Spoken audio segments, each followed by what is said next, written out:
Hello viewers, আসসালামু আলাইকুম। দেখুন, আজকে আমি একটা জরুরি কাজে এক জায়গায় যাচ্ছি। কিছুক্ষণ সম্ভবত 1 ঘন্টা বৃষ্টি হয়নি, তার চেয়ে কম। তাতেই রাস্তার এই অবস্থা, পানি টইটুম্বুর, হাঁটু পরিমাণ পানি। আসলে অনেক ঝুঁকি নিয়েই এখান দিয়ে মানুষ যাতায়াত করছে, আমিও করছি। বাইকে তো এখানে পা ফেললেই পা তো ভিজে যাবে, একেবারে এক অবস্থা খারাপ হয়ে যাওয়ার মতো। তো দেখেন, অটো, তারপরে ভ্যান, এই যে সব কিছু কীভাবে চলাচল করছে, একেবারে বেহাল দশা। তার মধ্যে এই ভাঙাচোরা রাস্তার মধ্যে দিয়ে ভারী যানবাহন, ট্রাক চলছে। তো একটু পরপরই পানি এভাবে জমে আছে। এতে কিন্তু দুটি সমস্যা: মানুষের যাতায়াতের অসুবিধা, অন্যদিকে রাস্তাটি যতটুকু আছে এটা আরও ভেঙে যাচ্ছে। দেখেন, এই রাস্তার এই যে খন্দকের পানির ভিতর দিয়ে যে রাস্তাটা কতটুকু ভালো আছে, এরকম যদি বড় বড় গর্ত পানির ভিতরে দেখা যে না যেত বা না যায়, তাহলে ওখান দিয়ে যদি গাড়ি চলাচল করে তাহলে কত বড় একটা খারাপ পরিস্থিতি তৈরি হতে পারে, একবার একটু চিন্তা করে দেখেন। তো রাস্তাটি আমি এই মুহূর্তে নাম বলবো না, তবে আপনারা যদি কেউ চিনে থাকেন কমেন্টস বক্সে কমেন্টস করে জানাবেন। রাস্তাটার অবস্থা দেখেই বোঝা যাচ্ছে এটা একটা ইন্ডাস্ট্রিয়াল এলাকাতে। আচ্ছা, যাই হোক, আমি বলেই দিচ্ছি, এটি আপনার পাগলা দেলপাড়া থেকে পাগলা রুটের দিকে যেতেই এই অবস্থা। বর্ষার সময় যখন লোকজন বা আপনারা যাতায়াত করবেন তখন সাবধানে যাতায়াত করবেন, কারণ একটু বৃষ্টি হলে রাস্তাটাতে এরকম বেহাল দশা তৈরি হয় আর কি। তো আশা করি আপনারা বিষয়টা দেখবেন। রাস্তা পারাপারের সময়, এখান দিয়ে যাতায়াতের সময় আপনাকে হাতে সময় নিয়ে বা আরও অনেক বেশি সতর্ক হয়ে যেতে হবে। দেখেন, এখান দিয়ে রাস্তাটা কিন্তু ঢালাই করা রাস্তা তৈরি করা হয়েছিল, হয়তো সম্ভবত বছর খানিকও হয়নি। কিন্তু এই রাস্তা যদি পানি জমে থাকে তাহলে কি হবে?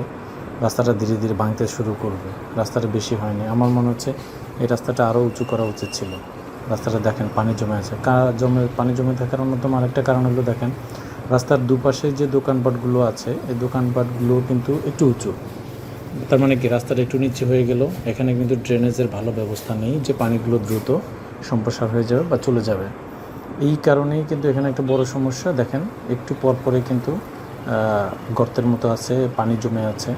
এটা কিন্তু কেউ কেয়ার করছে না, এ ব্যাপারে কেউ কর্ণপাতও করছে না। কারণ যতক্ষণ বৃষ্টি হবে পানি জমবে, বৃষ্টি চলে যাবে, তারপর 2-3 ঘন্টা পরে আবার পানি শেষ হয়ে যাবে, তবে কাদা মিশ্রিত অবস্থায় কিন্তু থাকছে। দেখেন, মানুষ কত একটা এর মধ্যে দিয়ে যাচ্ছে। এই জায়গাটাই দেখুন একটু উঁচু, তাই কিন্তু পানি জমা নেই। পানি আসলে জমে থাকার মূল কারণ হলো দুই পাশে উঁচু থাকার কারণে রাস্তাটা নিচু হয়ে গিয়েছে, এই জন্য আসলে পানি জমছে।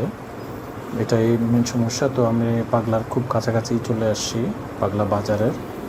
দেখেন, এখান দিয়ে কিন্তু সব ধরনের পরিবহন চলাচল করে। এই যে এখান দিয়ে আবার পানি জমে আছে, পানি যাওয়ার কোনো ব্যবস্থা নাই বলে এই অবস্থা। তো একেবারেই নাজেহাল অবস্থা। বাইক চালানোর ক্ষেত্রে তো আরও সাবধান, কারণ হলো আপনার দু পা নিচে পড়লেই তো কিন্তু আপনার পা ভিজে যাবে। যদি কোনো কারণে এই যেভাবে দাঁড়াতে হয়, কারণ আপনার কোনো অপশন নাই, আপনার কিন্তু দাঁড়াতেই হচ্ছে, তাহলে পা ফেলতে হবে। আর পা ফেলতে গেলেই তো আপনাকে পা ভিজে যাওয়ার মতো একটা অবস্থা তৈরি হচ্ছে। তো এই রাস্তাগুলোতে কিন্তু, আর এখান দিয়ে এই যে পাগলা বাজারের মেন রোডে ওঠার ক্ষেত্রে এত পরিমাণে জ্যাম থাকে অটো রিক্সার জন্য, এখানে মাঝে মধ্যে 10 মিনিট 15 মিনিটও কিন্তু দাঁড়িয়ে থাকতে হয় আর কি। তো দেখেন, মোড়ের ঠিক আগ মুহূর্ত এখান দিয়ে কিন্তু রাস্তাটা বেশ একটা জ্যাম, প্রচুর পানি জমে আছে, মানুষের মধ্যে দিয়ে যাতায়াত করতেছে। সবার মতো আমারও বেহাল দশা। চেষ্টা করছি একটু স্লো, সতর্কতার সহিত যাওয়ার জন্য, যেন আমার খুব একটা সমস্যা পড়তে না হয় বা ভিজে না যায়। আর এখান দিয়ে অটো রিক্সাগুলোর অবস্থা এত খারাপ, আপনি সারাদিন হর্ন দিলেও চলতে চাইবে না। আর আমরা এখন যে রাস্তাটা আসতাম, এর তো আরও খারাপ অবস্থা। এটা মেন রোড, এটা আপনার পাগলা থেকে পঞ্চবটি, এবার পাগলা থেকে আপনার পোস্তাগোলা পর্যন্ত। এখানে অনেকগুলো কলকারখানা আছে এখান দিয়ে যাতায়াতের জন্য। তো বর্ষার সময় কিন্তু একেবারে কাদা, প্রচুর কাদা থাকে এবং রাস্তা প্রচুর ভাঙা থাকে। আর এখান দিয়ে কিন্তু প্রচুর পরিমাণে আপনার হলো ট্রাক, কভার ভ্যান এগুলো যাতায়াত করে। মানে খুব সতর্কতার সহিত আসলে এখানে গাড়ি চালাতে হয়।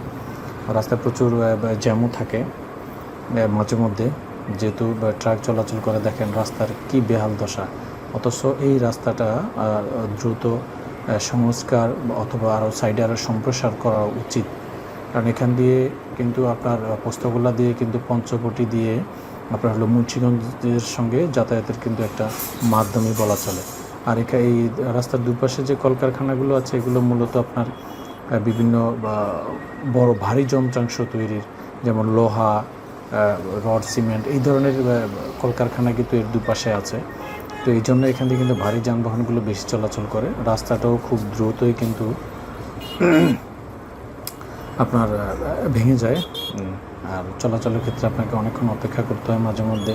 এই যে রাস্তায় জ্যামের জন্য দাঁড়িয়ে থাকতে হচ্ছে, এই হলো একটা বাজে অবস্থা এই আর কি। তো আপনারা এই রাস্তায় চলাচলের ক্ষেত্রে অনেক বেশি সতর্ক থাকবেন, কারণ হলো এরা এবং হাতে সময় নিয়ে আপনাকে কিন্তু যেতে হবে। একটু সামনে গেলেই দেখা যাচ্ছে যে এখানে কোনো একটা সমস্যা হয়েছে, অটোর সঙ্গে হয়তো বা কোনো কিছুর সঙ্গে মানুষের একটা জটলা তৈরি হয়েছে। আসলে খুব একটা মনে হয় ভালো কিছু হয়নি। তো যাচ্ছি আমি এখান দিয়ে পোস্তগোল্লার দিকে। দেখেন রাস্তায় কত বড় বড় গর্ত আছে। তো এখান দিয়ে চলাচলের ক্ষেত্রে আপনারা অবশ্যই সাবধান থাকবেন। যারা প্রাইভেট কার নিয়ে চলাচল করেন তাদের ক্ষেত্রে বলবো, আপনি যদি বর্ষার সময় একবার প্রাইভেট কার নিয়ে এখান থেকে আপনি পাগলা অথবা ফতুল্লা অথবা পঞ্চবটি পর্যন্ত যান, তাহলে আপনার গাড়ির অবস্থা একেবারে খারাপ হয়ে যাবে। তো এই জায়গায় দিয়ে আসলে আপনাকে যাতায়াতের ক্ষেত্রে অনেক বেশি সাবধান হতে হবে। তো আশা করি ভিডিওটি সবার ভালো লাগবে। ভালো লাগলে লাইক, শেয়ার এবং সাবস্ক্রাইব করুন, পাশে থাকুন। আসসালামু আলাইকুম।